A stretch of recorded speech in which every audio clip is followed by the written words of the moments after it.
Here to go further in depth and bring us the latest on all the polls he's been conducting, John Zogby, the senior analyst with Zogby Analytics. John is also the co-author of the book First Globals, Understanding, Managing, and Unleashing Our Millennial Generation. He is Skyping in this morning from Washington, D.C.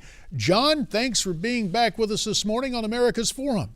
I can't hear anything. Am I supposed to hear? John, can you hear me?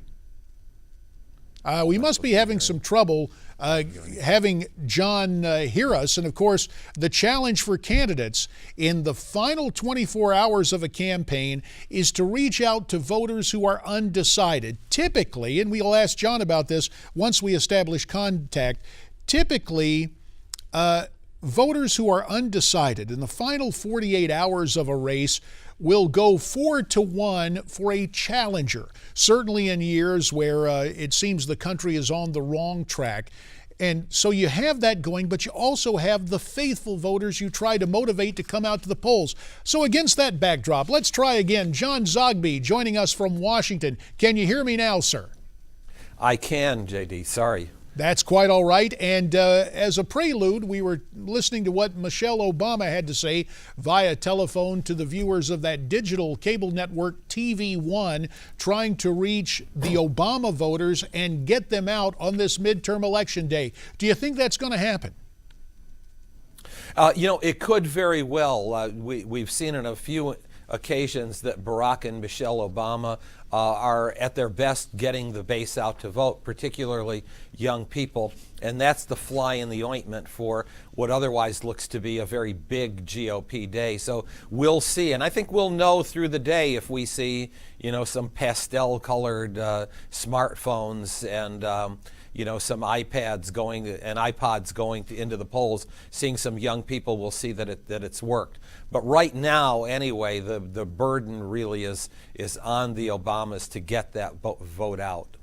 Well, that vote pivotal in the Sunshine State of Florida with this hot gubernatorial race between former Governor Charlie Crist, now a Democrat, and the incumbent Rick Scott. Yesterday, your polling showed significant separation with Charlie Crist ahead. Are you sticking with that?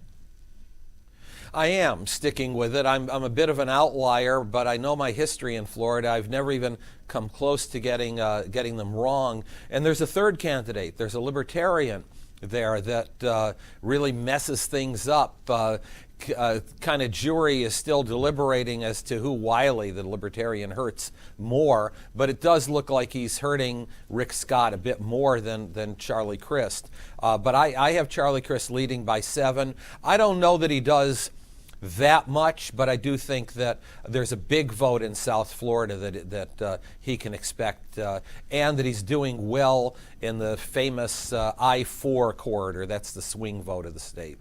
In checking the influence of the libertarian, is it more of a none of the above, or do you really think that's draining off Rick Scott GOP votes from that kind of libertarian Republican coalition that's emerged nationally? It's a combination. There is a kind of an independent libertarian movement. These are people who would not vote if their libertarian candidate wasn't in the race.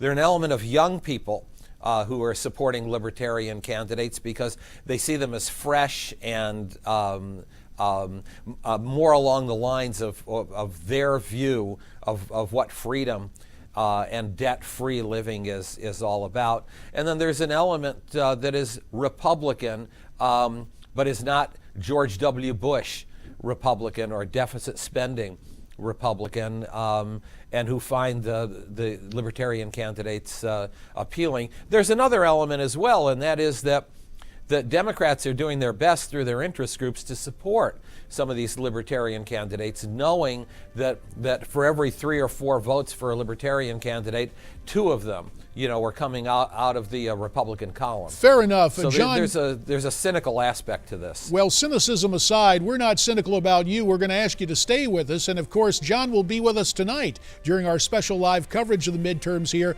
John Zogby back with us next on America's Forum.